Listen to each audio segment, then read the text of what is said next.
Seja bem-vindo a mais um dia do Clique 365.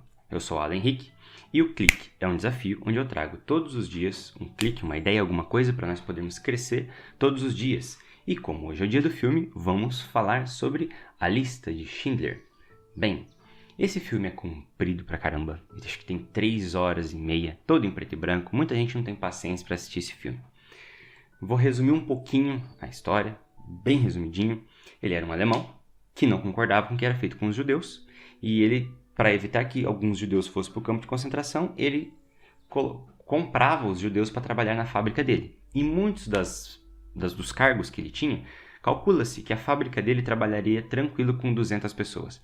Ele tinha, mas se eu não me engano, 1.200 pessoas trabalhando para ele. Ele pegava várias pessoas porque ele sabia e aquelas pessoas sabiam que ele não podia pagar salário para eles. E eles eram gratos a ele simplesmente por ter evitado deles irem para o campo de concentração. Agora vem bem o ponto que eu quero trabalhar, porque várias pessoas trabalham no tempo da guerra e assim por diante.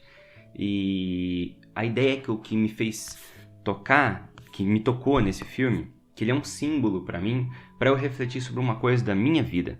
Aplicar aquela dinâmica, aquela crise que ele teve no fim da guerra, e para que a gente possa ter um dilema parecido, não tão pesado e difícil de se tomar a escolha, com consequências tão drásticas quanto a morte de outras pessoas, mas que nos ajuda. No finalzinho do filme, alguns judeus embebedam uns que têm dentes de ouro, arrancam e fazem um anel para Schindler. E eles se despedem, pedem que Schindler fuja. Se eu não me engano, a parte onde Schindler estava, ela não foi ocupada pelos americanos e nem pelos ingleses, mas foi ocupada pelos soviéticos, pelos russos. E os russos estavam bem pé da vida com a traição que Hitler tinha feito com eles. Lógico, Stalin queria realmente trair Hitler, mas ele não esperava que Hitler fizesse esse movimento primeiro. Então pegou ele de calça curta e a raiva contra Hitler ficou grande. Isso, de certa forma, passa para os soldados, né? Mas ele queria ficar, ele não queria ir embora. E os judeus que ele salvou convenceram ele de fugir. Não, foge, não dá para você ficar aqui. Até explicar que fossem de porco na tomada. E eles podem te condenar, podem te matar, simplesmente parecer um soldado no vai com tua cara aqui, acabou, não tem o que explicar. Foge. E eles entregaram esse anel em gratidão, se eu não me engano, tem a cruz de Davi. Mas é um símbolo lá que os judeus fizeram para ele. Dá uma crise em Schindler. A crise é que na hora que ele recebe aquele anel, ele vê que ele tem um outro anel no dedo. Aí ele fala: com o preço desse anel, eu poderia ter salvado mais 6 vidas. Aí ele olha para o carro que ele ia usar para fugir e fala: com o preço desse carro, eu poderia ter salvado mais 40 vidas. Aí ele começa a entrar nesse desespero moral de que ele tem a sensação de que ele podia ter feito mais e não fez. Significa, vamos fazer uma conta bem boba aqui, que aquelas coisas que ele acabou de perceber ali agora salvaria mais 46 vidas. O judeu chega, pega, dá uns tapas na cara dele, assim, dá um sacode nele. Não sei se dá esse tapa, faz bastante tempo que eu assisti o filme, eu quis deixar assim, sem reassistir, para usar só os elementos da memória longínqua mesmo, não a memória... vamos dizer assim, de curto prazo. E sobre a memória, eu vou deixar para vocês 2 aqui. Um é o 8, Imaginação e Memória, e o outro é o 16. Outro sobre a memória para você ver depois.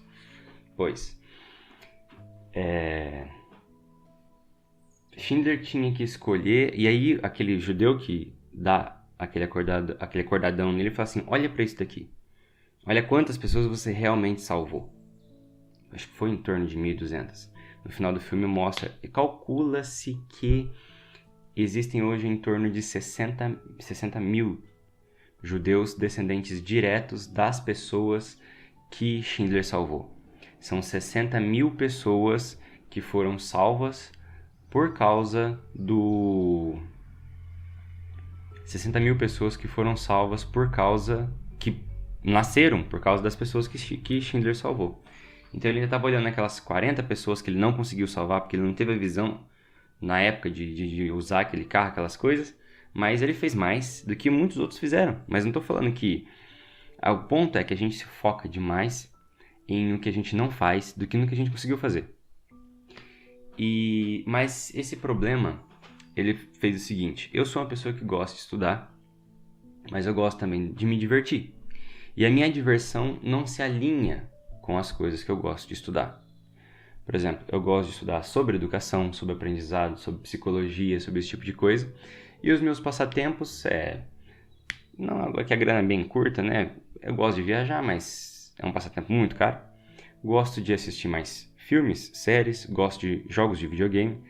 E a minha cabeça fica pensando assim: como o Schindler tinha recursos, esses recursos, o mesmo recurso, ele podia salvar vidas ou ter um carro.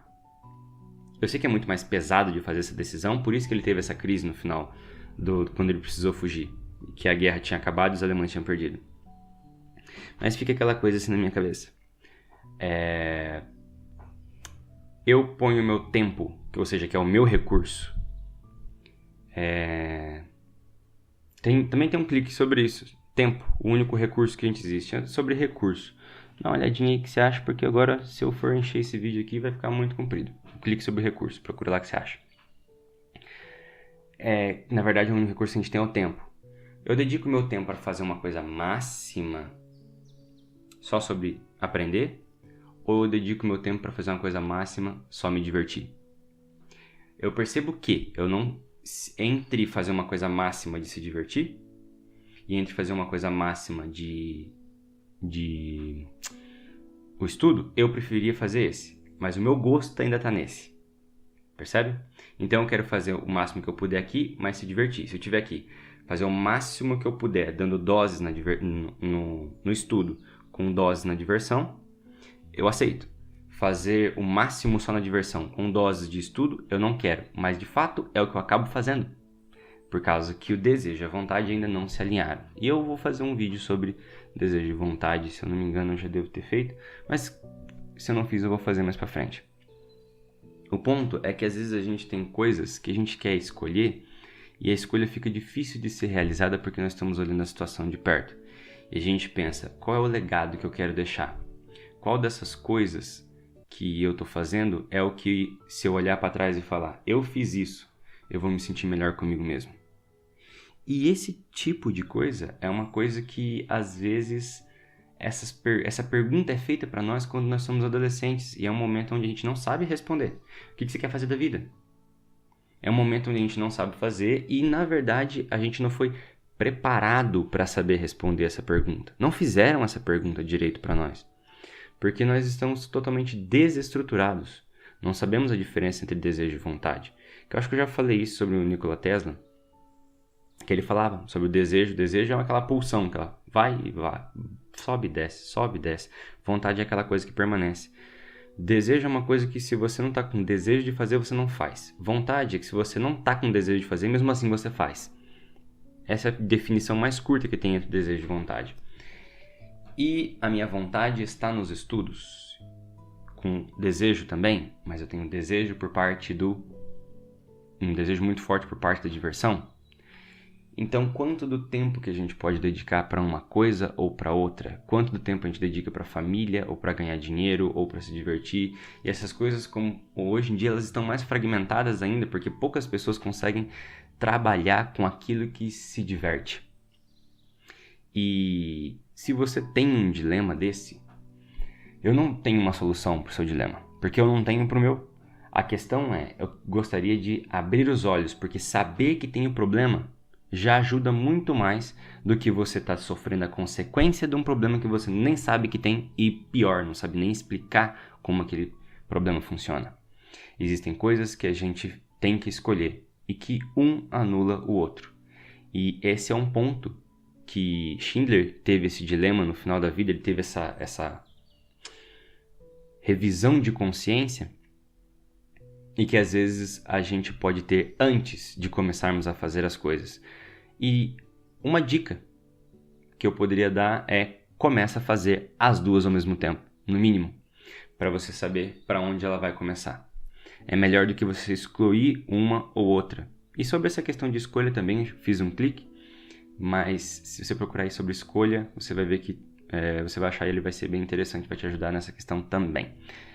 Bem, esse foi o clique de hoje, um pouco meio duvidoso, nebuloso, mas não esqueça, Pior do que saber que tem um problema e saber explicar um problema que você não sabe a solução é nem saber que tem o problema e mesmo assim sofrer as consequências dele. Esse foi o clique de hoje. Muito obrigado por acompanhar até aqui. Curte, comenta, compartilha. Se inscreve no canal. Nas outras plataformas faz aí os negocinhos que divulga a ideia que você gostou nesse vídeo. E até o clique de amanhã.